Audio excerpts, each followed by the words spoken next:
And having been depucilated QI-wise, it's pretty impressive to break your virginity with -3, Katie. But, our mouth friend of the week, clear winner on +5 is David Mitchell.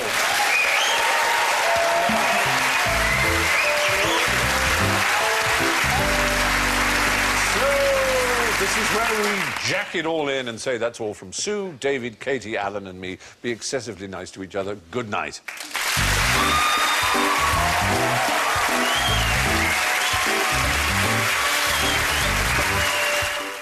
More comedy.